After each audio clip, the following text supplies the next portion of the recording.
How's it going, guys and geeks? Welcome to the Geekritique Show. My name is Dakota. And I'm Jen. And today we're going to be reviewing the Doctor Who episode Arachnids in the UK for our Who review. We're going to be breaking down the pros and cons to the episode, whether we liked it as a whole, and all the ins and outs of that. Okay, so just a couple of things before we get started we're going to go through really quick. First off, this video is 2 weeks late. So sorry about that. Basically, just some junk with the audio happened, and we got pushed back. Twice. Twice? Yeah, we did. Well, I deleted it the first time while we were filming, and then I re-deleted it again after we filmed. About that. So we had to do this again. It's been so long. Yeah, so 2 weeks late. Sorry. Really, really sorry. 2 weeks ago, actually, for our last video, we did the YouTube premiere with you guys, and it was really fun, so we want to do that more. Yeah, basically that's just, it's kind of like a live video where we get to comment and chat live while the video is released. And we had a lot of fun with you guys, so we're going to do that again. We're probably going to do that for this video and maybe the next video that we do. So stay tuned for that, and subscribe if you haven't already so you can actually do that with us, because we liked that. It was a really fun conversation with you guys. But I mean, at this point, if they subscribed right now while watching it, they probably missed, unless they're watching the premiere with us. Next time. So for next time. Yeah. And also you may have noticed that last episode of Who Review in Rosa, we did 3 random patron shout-outs instead of the usual 1, and that's because we've hit a point where we have enough patrons to that we need to like share more of you guys so that it's a fair game for the random shoutouts. So that's cool. So thank you. Thank you guys. Arachnids in the UK. It's first off, it's a really weird title. We mentioned this like several times while watching the episode. Like, this takes place in and around Sheffield. They even show like the map of Sheffield. Where's that? Not the UK as a whole. So yeah, I think maybe for like when they released, what the episode titles would be, they maybe didn't want to give away the location of Sheffield, and that's the only reason I could think of, like, why they would, really blow that out of proportion. Yeah, but it's so easy to do, like, to change the title in post and like just put the title card in the Time Vortex thing. So I don't know if that stands up. It might be a case of like, because the show is so popular worldwide now, it's just like a more general location. That's true. As opposed to Sheffield, which like we haven't really heard that much about. I might have heard the name before. Yeah, but we didn't know much about it. I don't know anything about Sheffield. Okay, that makes sense. Yeah, actually, some of our people on Discord are from Sheffield, so hi guys. Hi. Anyway, back to the episode. This isn't a review of the title of the episode. What did you think of Arachnids in the UK as a general whole, before we get into big spoilers? I didn't like it. Ooh. Sorry. Right off the bat. Yeah, I wasn't really a fan. I think this was the weakest of the 4 episodes that we've received so far. Yeah, I just felt like it wasn't terrible or anything. There were a lot of small things that I didn't like. Some of the like character development I wasn't a huge fan of. But we can get into, all the little bits. I think we should start with the actual spiders, because I remember, like, even like on Twitter, there was a Twitter moment for like Doctor Who's spiders are causing a lot of people to have really bad like arachnophobia issues. And did you find the spiders like creepy or scary?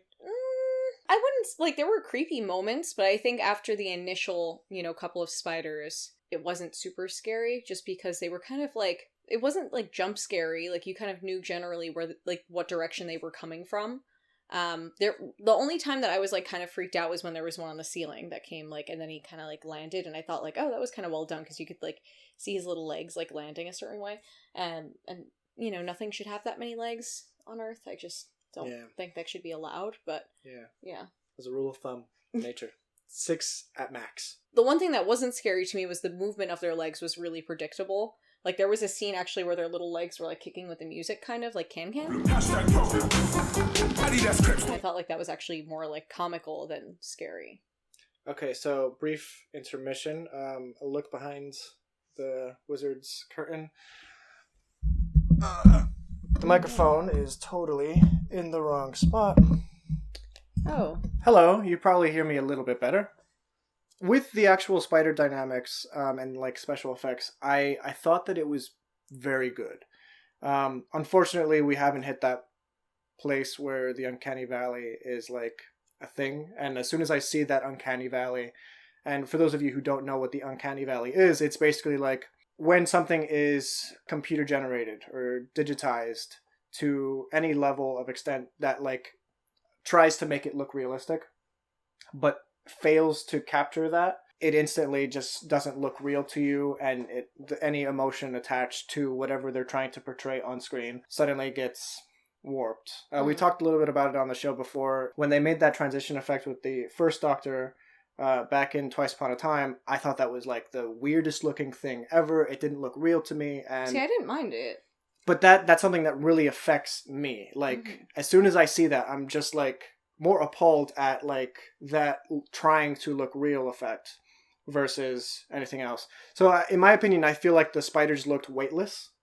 Like there wasn't appropriate, like when you see a spider like fall from a string and they kind of hover, there's like weight dynamics that you see. They shake. And this, there's just like, it doesn't look real to me. As someone who actually suffered pretty bad arachnophobia back in the day, when I first moved to New York, it was actually pretty crippling. I lived in a basement and they were all over the place. It was the scariest like 6 months of my life until I got over it. This did nothing for me.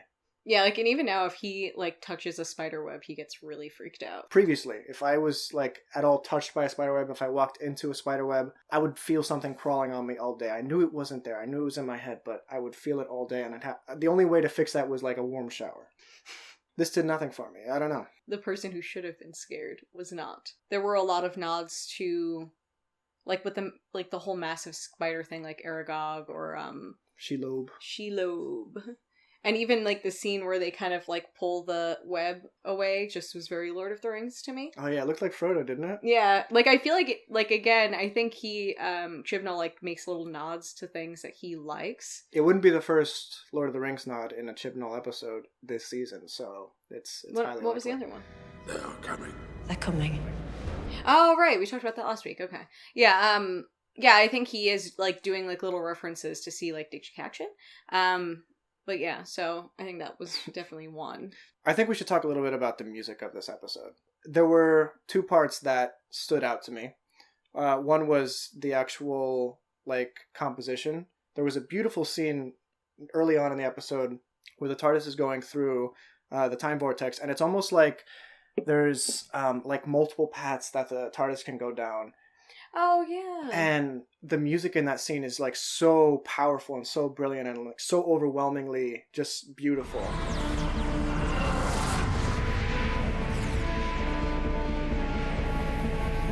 And then it's just cut short. And I wanted to see a whole episode on that. Like, that, like, just...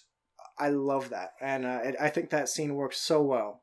And then the scene where Ryan decides to put on his favorite grime station. Grime, if you don't know, is East London rap music that plays at like 140 beats per minute. Very fast. Yeah, it's just, I think it's a lot of fun. I haven't listened to a lot of it because I'm not from the UK, but the stuff that I have listened to is pretty fun. And I have heard of Stormzy before, who ends up playing, like, they played his song Know Me From, which I thought was a weird choice, like, knowing a little bit of his catalog. Mm-hmm. Because he came out with an album recently in 2017. That song was from 2015, so 3 years late. But he released an album last year that had a song called Too Big for Your Boots. You're getting way too big for your boots. And the whole song is about, you know, you're way too big for your boots. You're getting way too big for your boots. That would have been perfect for the spiders in this episode. Literally, that would have been so good because they were way too big for their boots. You're getting way too big for your boots. Little spides. Big spides. No. Way too big for their spider legs. Yeah. Well, I think too, isn't that, like, wasn't the one that they played one of his only clean songs or something like that? I feel like they intentionally chose like a cleaner song. We did watch, which one did we watch? We watched a music video for Too Big for Your Boots, right? Yeah. I liked it. It was really interesting. It's like, it's just a music video, really. But I liked it. I thought it was a nice music video. The song is fun, but yeah, it is. I think Know Me From is like a clean song of his, so that's probably why they chose that song ultimately. Yeah, it's just what I picture. Like, maybe they thought Way Too Big for Your Boots at first. You're getting way too big for your boots. And then decided, let's go with something different. They played it safe. But I like how the spiders, like... Their little legs are going at the same time. Yeah. They were like... It was almost like as if they were dancing in that scene, you know? Like when they were walking down the hallway. I thought that was pretty fun. Another thing with the spiders is... And I know I'm harping on this a little bit, but for something to be scary, you need to not know about it. It needs to remain in the corner of your mind that is like detached from what you know. It's in the unknown. So whenever they would put a spider on screen to scare you, they would telegraph its movements. So if they're looking for it on the ground, they would say something like, Where is it? and naturally you think, oh, spiders climb, so just pan the camera up and it'll be right there. Stuff like that just kept happening throughout the episode. Or they'll purposely like place a camera like down the hallway where the spiders are coming from. Or instead of like showing the spiders in the background like falling behind Graham in that one scene in the hallway, they telegraph it and say, Graham! Behind you! and then you see the spiders. It ruins that like scariness for me. I don't know. I think also too, you know, obviously if I was actually approached by a massive spider, that would be scary. But the thing is, I think a big part of why spiders are so creepy is because they're so small. Like if they disappear under your like cabinet or something, like you are living in fear because you know he's there and he's going to come out and get you because you tried to kill him. So that's a big part of the fear. Like the thought of them being so small and able to kind of like be, you know, like little ghosts with many legs. Spiders are unpredictable in their movements. That's kind of what makes them so creepy. You don't know what each leg is going to be doing next. In this, each leg moved kind of in tandem, one after the other, very rhythmically, which didn't seem very spider-like to me. I don't know. Maybe that's just like the image of spiders that I've created in my head. But there was a lot of that in this movie this episode that I just didn't. Yeah, it just didn't really like for us, but like clearly because the whole Twitter moments thing, like their success rate with other people was, you know, better. So maybe it's just Was it scary us. to you guys? I would genuinely like to know because...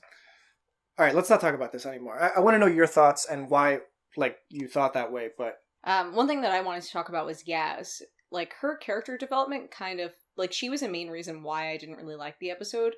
I feel like she was really disrespectful to her mom. Yeah. For, like, no reason. And kind of, like the relationship she had with her sister. Like, I get it. Like, sibling rivalry and all of that. Maybe, I don't know, my brother and I never hated each other that much. Like, we would fight and stuff, but I just thought, like, to say to your sister, like, hope you don't die in a car crash. Like, well, no, Yaz didn't say that. Her the sister said that. that. But yeah, still, but like, still... it seemed pretty casual. Like, that was, like, a normal thing that they would say to each other. And I just thought, like, in general, Yaz, I'm very confused about her age. But she seems way too old for that crap. I think I read somewhere that Yaz and Ryan are 21, but I might be mistaken. Again, comment below if we are wrong, because... we aren't true fans. Well, at the end of the day. At the end of the day. At the end of the day, yes. I just, yeah, to me that just seems like maybe when I was like, I don't know, like 17, would I be that like melodramatic with family members? I don't really know. I just... I can see it. I can see how like she's annoyed by her family, and we did get a good glimpse into her family, which I'm happy about, but I just didn't feel like that made the character any better. I feel like it actually detracted from the character because I thought we were gonna get like some heartwarming like stuff moment between or the something. family. But the mom was like just asking like, "Hey, why do you like? Where do you know this woman that's like significantly older than you?" And then like these other two people like that you've never really hung with before. Like if I was a mom, I would be a bit concerned. Like I literally don't know this person and she's like bossing my daughter around like she's her manager or something. You know, very normal question. And yes, like obviously it's a complicated answer, but like. If I was in her position, I probably would have, like, either lied or been like, we'll talk about it later. I don't know. I would, you know, if it's the doctor, like, I don't know if I'd probably explain it to my mom. That's a hard thing to explain to someone. Like, yeah. Oh, it's a time-traveling alien. My mom would be like, you need to be medicated. Like, we're taking you to a psychologist right now, so I probably wouldn't tell her. It was a genuinely reasonable thing for the mother to come to the conclusion that they must have been dating. Are you two seeing each other? I don't think so. Because they made it so complicated. And Like, they were just so saying awkward something with her. They were just being silent with her in the room. I would just be like, I met her at work. She did. She was working when she met her. Very simple answer. That's like, a good point. I don't know. Like, you're that old and you don't know how to, like, communicate. I just... The fact that she's told her mom to shut up. Mom, can you shut up a second? Right. And that's the thing. Like, if I told my mom to shut up, like, that would not have gone over. Like, my mom would have literally thrown me into the spider pit. A. B. I don't know about that, but my mom would have lost her freaking mind if in front of a bunch of people I was like, "Shut up, mom!" Like, yeah, actually, that would my parents would have. your dad would have literally beat you. He wouldn't care how old you are. Like, he would have beat the crap out of you. It would happen. It would happen. My mom would not have gone down, like, and just been quiet. Like, that would not have happened. But also, too, like... But surely that can't be a cultural thing, because, like, you can't just be rude to your parents like that and get away with it. It just showed, like, such a flaw in her character. And then, too, like, if I did, like, I'm under a lot of pressure and I'm really stressed out and I, like, was disrespectful to my mom, I would have genuinely felt super bad after and apologized. Like, because I'm not going to say it's beyond me, like, I've never been disrespectful to my parents. Like, my parents definitely get on my nerves, and I can be disrespectful, but it actually, like, plagues me after, and I have to apologize, because I, you know, like, you don't want to live like that. Yaz doesn't seem to have that problem. I think we should talk a little bit about Graham and Ryan in this episode. I feel like there was some serious growth in, like, character development between those two's relationship. I feel like Ryan genuinely does care for Graham's feelings, even though he's emotional too, and he's taking it out kind of like a teenager would in the past few episodes. Like, he doesn't think of him as his grandfather, but in this episode he kind of treats him like that, or at least like he treats him with respect. Shall I come with you? It's almost like his nan's death kind of like brought them together and realized like they're the only family either of them has left. Like, because who else do they individually have? Mm-hmm. You know. Yeah, that's true. And Graham, man, that was heartbreaking. Yeah, that was. When he went back to the apartment and he kept seeing, Nan. What is Nan's name? Nan definitely has a name, but let's just call her Nan. Yeah, we're not real fans. It's okay. We don't have to know everyone's name. I thought it was very Daredevil, actually. Like, this past season of Daredevil had a lot of that, where it was, like, somebody standing there talking that wasn't actually there, and it's not like the person was schizophrenic, it was just what they were imagining the other person would be saying right now. And I think it's kind of an interesting, you know, fad, I guess, that we're seeing in television. I don't know. Yeah, because both episodes came out about the same time. No. That has nothing to do with this. Another thing that kind of ties it to Daredevil is that a lot of times Nan was blurry. She was in the background while he was in the foreground, and he never really looked at her until like he sees her in the mirror, and that's when it kind of like becomes a more personal reflection of the character. And I think it was a good thing for him to like finally just leave and go back to the Doctor. And I think of all the three Team TARDIS guys, I think he had the best reason to want to like go with the Doctor. I think, and his was the most honest, right? Like, yeah, like he was grieving, and he said, the thing about grief is it needs time. Well, I don't want to sit around my house waiting for it to go away. Luna's just watching us. Like, she's watching the show. Like, it's ridiculous. Like, it's hard, like, enough to, like, talk to a camera, but then I have my dog just staring into my eyes for no reason. Luna, what are you doing? Going back to Yaz's mom, which, first off, I like the fact that the Doctor kept, like, calling her Yaz's mom. Like, there was a constant, like, personal space that she kept from that relationship. Like, you're not part of our team, you're Yaz's mom. You're Yaz's mom. He didn't. You can't be president if you fight Yaz's mum. I guess that goes back to the fact that, like, when we were in the New York Comic Con panel, she was talking about, like, taking inspiration from children. And that's something children would do. Actually. That's something children definitely do all the time. Like, if you're at someone else's house, like, your parents would say, oh, yeah, just call me this, call me that. Or at least my parents would. And, like, my friends would just keep calling them Dakota's dad. We get a lot from Yaz's mom in terms of, like, what we can expect from Yaz, because we don't know a lot about Yaz, and I don't think her mom knows a lot about Yaz, because she's constantly trying to match Yaz with anyone. I feel like she's the kind of mom that just wants their daughter to, like, be happy and, like, marry and, like, have a family. So she's willing to just put her and match her with anyone. So, are you two? No. So, because I'm not going to say that's unlike my mother. Right. Like, when I was single, any person that I met, so do you like him? Do you like him? Does she he wouldn't like you? She wouldn't match you with a female, but she wouldn't probably match me with a female, but she'd be like, literally any guy friend that I had, it was like, well, do you guys like each other? like in her mind, like marriage is happiness, and like her, once her kids are happily married, like she can rest easy, and like nothing will ever be wrong in their lives again. So her mom actually did remind me quite a bit of my mom. Mm-hmm. In a way, because you could tell they were kind of like close, where it's like, pick me up from work, oh, you just started this job, like you can tell they like knew bits about their like lives. I think it was more of like she just wants her dating like now, and like she thinks her daughter's been single for way too long. Oh, and let's talk a little bit about the Doctor, because in this episode she featured a lot of like interesting moments that were totally unlike any Doctor that we've seen, and totally like something we could definitely expect the Doctor to do. Like just waiting to be invited to tea, like, and as soon as she's invited, she's like, oh yeah, let's do it. Yeah, that was really cute. I love stuff like that. Again, kind of like a kid, in many ways. Do you want to come for tea at mine? Definitely. Yes, I would. Thanks.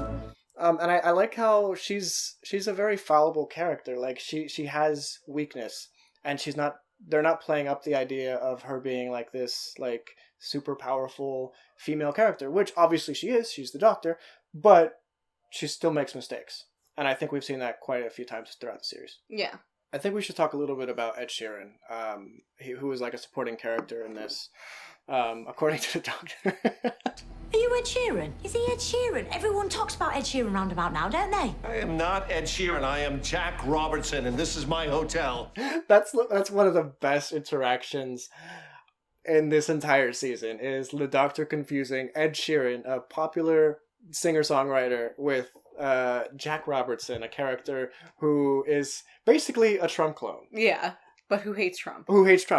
Which, it's funny, as soon as they mentioned Trump, my mind said like, oh, don't say that name. Not because of any political like leaning or anything like that, but because I don't like politics in Doctor Who. Yeah. We actually said that in the last episode. Mm-hmm. And then he says, Please don't mention that name.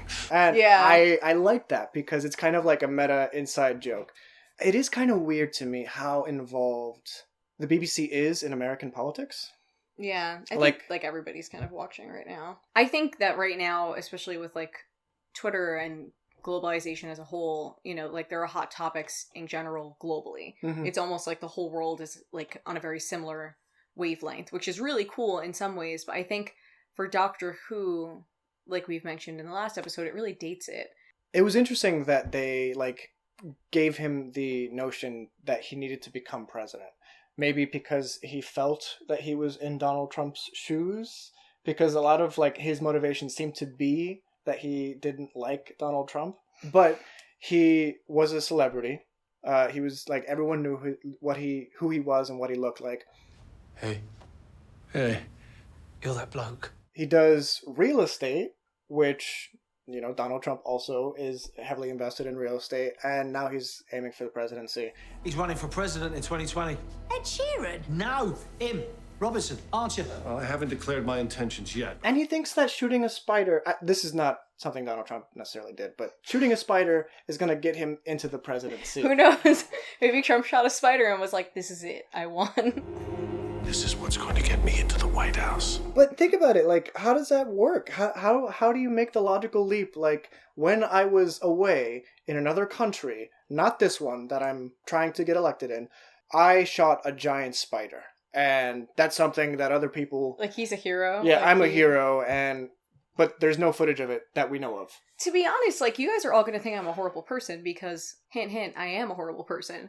I really thought that shooting that spider in the head was the right thing to do. I don't know if that was just me.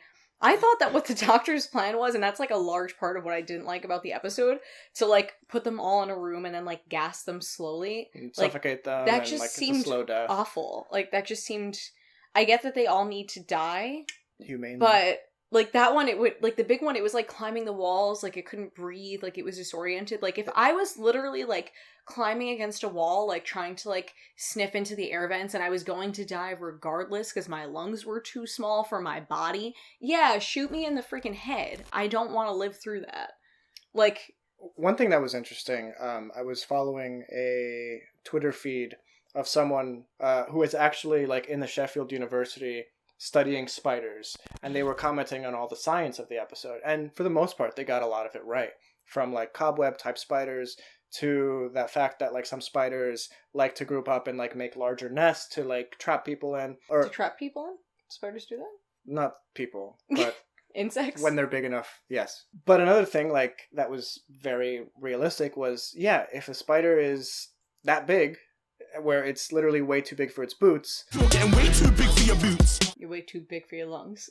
the lungs won't be able to compensate like the added weight of the creature, and apparently like that would literally kill it. So I think that the fact that they were so closely trying to like make science work with its fiction, I think that's really cool. So kudos on that. But yeah, I totally agree. A quick death would have been so much better. I don't think that that like guy's motivations were correct, like him being like, I just got the presidency. I just would think like, you know, why should I sit here and watch this thing like scramble and hang on for dear life when I know it's gonna die anyway? Like, is it enjoying this time? No. I mean, but maybe, like I said, I'm just a horrible person, but I just don't see the point. Like, I wouldn't want to live like that any longer than necessary.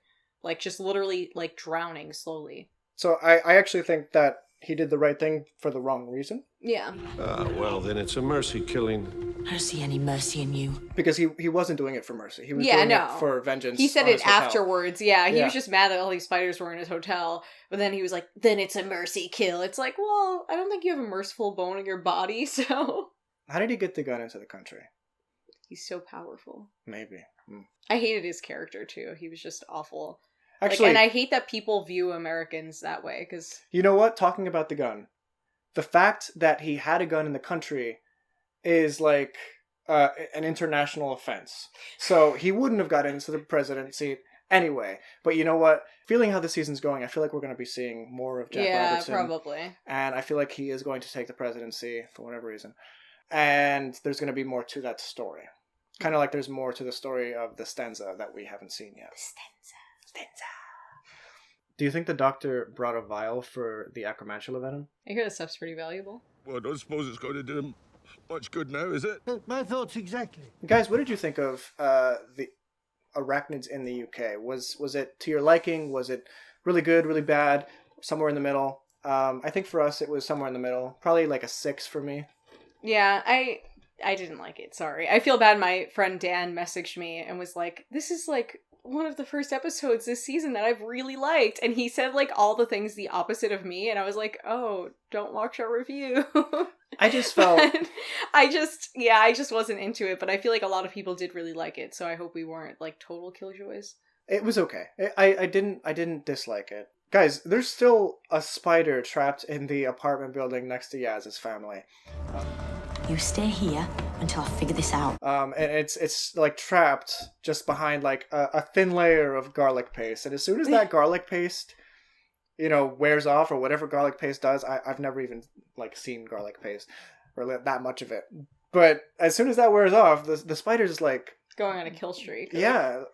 He's going nuts. But he might not live that long, because, you know, he might literally just starve to death. Or he might get too big for his boots. You're getting way too big for your boots. Yeah, another humane killing brought to you by yours truly, the Doctor. Like, I just think, like, he's gonna starve to death, and then, like, the peace will wear off, and someone's gonna go rent that apartment, and it's gonna be like, oh, there's, like, a weird garlicky smell and a dead massive spider. And several bodies. Like... I'm sure there was some kind of cleanup afterwards. I don't know. Maybe. We haven't seen it. I did feel that the ending was super anticlimactic. Like, after the spider was shot, that was the end of the menace, because all the other spiders were, like, sent into the panic room, and so the humane killing happened. But it was just okay. I really didn't, like, I never felt any threat. I never felt a whole bunch of intrigue. It was neatly wrapped. Everything was kind of explained with the coal mines. I don't know. It didn't have that Doctor Who spice that I need in my life, you know? Anyway, guys, thank you so much for watching. If you liked this video, please be sure to give it a thumbs up. It really helps us out. I don't know if you know that. It really does help the YouTube algorithm push it to more people. So thank you for the thumbs up. And if you didn't like it, I'm giving you the okay. You can thumbs down it. If you like love the episode and this was your favorite and you hate me for all the things I've said, Just go for it. Who cares? Who really cares at the end? Thank you guys. If you'd like and you want to see more of us, please subscribe, and you can check out more Who reviews in this nice little playlist we have for you right over here. So click that and then go to whatever episode you want to watch, because we've done like over 20 or so. Anyway, thank you guys. Have a good one. Bye.